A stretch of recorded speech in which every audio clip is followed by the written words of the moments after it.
El verdadero diezmo es amar al prójimo, la salvación es gratis. Algunas personas en su avaricia han encontrado muchas formas de estafar a la gente, y la Santa Biblia no se salva de estos hipócritas que se hacen llamar ministros de Dios, con diversos títulos y doctrinas. Pero Cristo no puede ser burlado, y en su momento ellos tendrán que dar cuentas a Dios, por ese negocio deshonesto.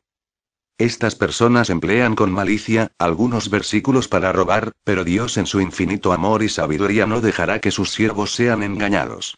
Primeramente analicemos cómo trabajan con el Evangelio esas personas estafadoras, y amantes del dinero, e inmediatamente veremos el verdadero mensaje del diezmo. El siguiente pasaje bíblico corresponde a la ley abolida del antiguo pacto. Jesucristo enseñó que toda clase de ofrenda es hacerle el bien al prójimo. Además, los diezmos y las ofrendas no son para los predicadores, ni para las iglesias, esa clase de ofrendas ni siquiera son económicas, son ofrendas de amor para los más necesitados. El diezmo. Malaquías 3:8. ¿Robará el hombre a Dios? Pues vosotros me habéis robado. Y dijisteis: ¿en qué te hemos robado? En vuestros diezmos y ofrendas. Malditos sois con maldición, porque vosotros, la nación toda, me habéis robado.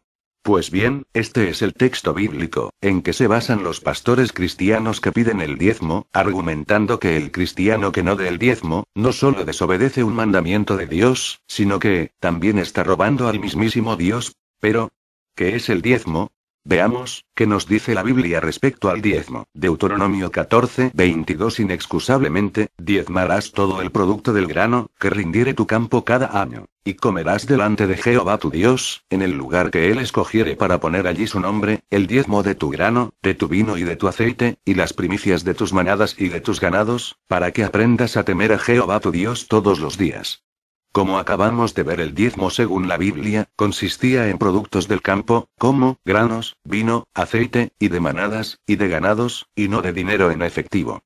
En ninguna parte de la Biblia vamos a encontrar un texto que nos diga que el diezmo es la 10ª parte del salario de una persona, es decir, no hay un solo texto que diga que el diezmo consiste en dinero en efectivo.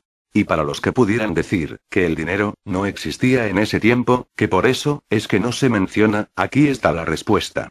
Génesis 42:25. Después mandó José que llenaran sus sacos de trigo, y devolviesen el dinero de cada uno de ellos, poniéndolo en su saco, y les diesen comida para el camino. Y así se hizo con ellos.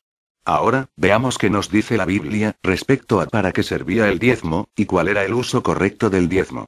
Deuteronomio 14:29. Y vendrá el levita, que no tiene parte ni heredad contigo, y el extranjero, el huérfano y la viuda que hubiere en tus poblaciones, y comerán y serán saciados. Para que Jehová tu Dios te bendiga en toda obra que tus manos hicieren. El uso correcto para el diezmo, según la Biblia, es el de dar de comer a los huérfanos y a las viudas, y dar parte de los diezmos a los levitas. Ahora, veamos para quién es el mandamiento del diezmo, y quiénes son los que deben de diezmar. Levítico 27:30. Y el diezmo de la tierra, así de la simiente de la tierra como del fruto de los árboles, de Jehová es. Es cosa dedicada a Jehová. Y todo diezmo de vacas o de ovejas, de todo lo que pasa bajo la vara, el diezmo será consagrado a Jehová. 32. Estos son los mandamientos que ordenó Jehová a Moisés para los hijos de Israel, en el monte de Sinaí. Malaquías 3:9. Malditos sois con maldición, porque vosotros, la nación toda, me habéis robado. El diezmo es un mandamiento solo para la nación de Israel. En el Nuevo Testamento, no vamos a encontrar un solo texto que diga que los apóstoles pedían diezmo a la iglesia, solo encontraremos a Pablo pedir colectas y ofrendas de amor para los hermanos en gran necesidad, y estas colectas y ofrendas eran totalmente voluntarias. Segunda de Corintios capítulo 9:5. Por tanto, tuve por necesario exhortar a los hermanos que fuesen primero a vosotros y preparasen primero vuestra generosidad antes prometida, para que esté lista como de generosidad, y no como de exigencia nuestra. Cuando Pablo menciona que el que predica el Evangelio, puede vivir del Evangelio. No dice que deba vivir de los diezmos, sino que debe de recibir solo lo que está permitido recibir por anunciar el Evangelio, que es el alimento y el hospedaje, y no un salario monetario, pues el Evangelio es por gracia, y no por precio. Mateo 10:7. Y yendo, predicad, diciendo: el reino de los cielos se ha acercado. Sanad enfermos, limpiad leprosos, resucitad muertos, echad fuera demonios. De gracia recibisteis, dad de gracia. No os proveáis de oro, ni plata, ni cobre en vuestros cintos. Ni de alforja para el camino, ni de 2 túnicas, ni de calzado, ni de bordón. Porque el obrero es digno de su alimento. Mas en cualquier ciudad o aldea donde entréis, informaos quién en ella sea digno, y posad allí hasta que salgáis. A los miembros pobres de la Iglesia, no se les debe de exigir, ni siquiera para el mantenimiento de la Iglesia, así lo estableció el propio Jesús. Mateo 17:25. ¿Qué te parece, Simón? ¿Los reyes de la tierra, de quiénes cobran los tributos o los impuestos? ¿De sus hijos, o de los extraños? Pedro le respondió: de los extraños. Jesús le dijo luego: los hijos están exentos. Los pastores que piden dinero a los miembros pobres de la Iglesia, hacen exactamente todo lo contrario de lo que dice la Biblia, ya que una de las principales funciones de la Iglesia es dar ayuda económica a los pobres. Marcos 14:5. Porque podía haberse vendido por más de 300 denarios, y haberse dado a los pobres. Juan 13:29. Porque algunos pensaban, puesto que Judas tenía la bolsa, que Jesús le decía: compra lo que necesitamos para la fiesta. O que diese algo a los pobres. El ayudar económicamente a los pobres, es un mandamiento que el propio Jesús estableció claramente. Marcos 10:21. Entonces Jesús, mirándole, le amó, y le dijo: una cosa te falta, anda, vende todo lo que tienes, y dalo a los pobres. Y así lo habían entendido sus discípulos. Lucas 19:8. Entonces Zaqueo, puesto en pie, dijo al Señor: he aquí, Señor, la mitad de mis bienes doy a los pobres. Gálatas 2:10. Solamente nos pidieron, que nos acordásemos de los pobres. Lo cual también procuré con diligencia hacer. Los pastores, tienen que vivir de su trabajo, honestamente. No robando a los pobres, con la Biblia en la mano, como si la Biblia fuera una arma de asalto, y no la palabra de Dios.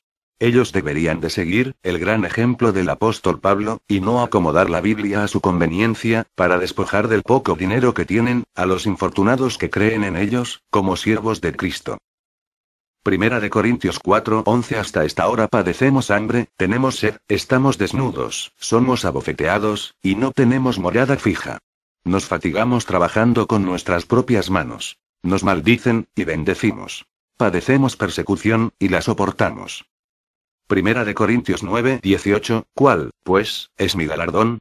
Que predicando el Evangelio, presente gratuitamente el Evangelio de Cristo, para no abusar de mi derecho en el Evangelio.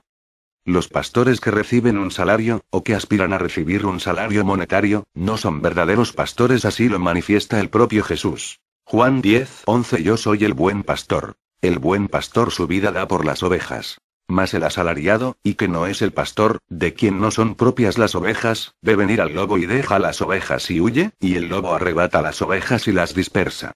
Así que el asalariado huye, porque es asalariado, y no le importan las ovejas. Los pastores que exigen el diezmo, usan como pretexto que necesitan dinero para predicar el Evangelio. Sin embargo, la Biblia nos dice de una manera categórica, que el Evangelio es potencia de Dios.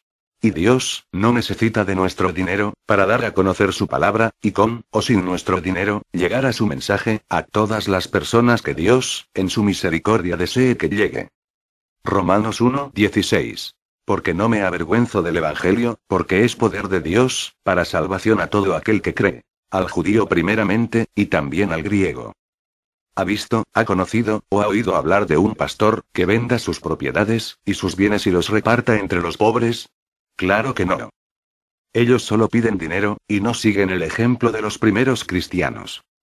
Hechos 2:45. Y vendían sus propiedades y sus bienes, y los repartían a todos según la necesidad de cada uno. En resumen, el diezmo fue un mandamiento, solo para la nación de Israel, y consistía solo en productos del campo, y no en dinero. La Iglesia no está obligada a dar el diezmo. Y las ofrendas dadas a la Iglesia, son para ayudar a nuestros hermanos en necesidad, y no para comprar estaciones de radio, o de televisión, o aviones privados, o para pagar elevados salarios a los pastores, para que estos vivan en lujosas mansiones, mientras que a los demás miembros de la Iglesia, no les alcanza ni para pagar la renta. Para terminar, quiero que quede bien claro. Que no estoy en contra de dar ofrendas, o de dar colectas, ni mucho menos, hay un texto que condene a los que dan el diezmo. Pero es muy triste, y muy frustrante, ver cómo manipulan, y chantajean emocionalmente, a la gente pobre, quitándole el poco dinero que tienen, y a los que no les pueden quitar su dinero, los mandan a su casa, con un terrible sentimiento de culpa, por haber preferido robar a Dios, y así, poder darle de comer a sus hijos. El cristiano, puede dar todo el dinero, que quiera dar, en ofrendas, o colectas, o en ayuda a la iglesia. Solo estoy en contra de los pastores que exigen el diezmo, ya que dicho mandamiento no es para la iglesia, y ni siquiera consistía en dinero en efectivo. Malaquías 3:5. Y vendré a vosotros para juicio. Y seré pronto testigo contra los que defraudan en su salario al jornalero, a la viuda, y al huérfano. Jeremías 6:13. Porque desde el más chico de ellos, hasta el más grande, cada uno sigue la avaricia. Y desde el profeta, hasta el sacerdote, todos son engañadores.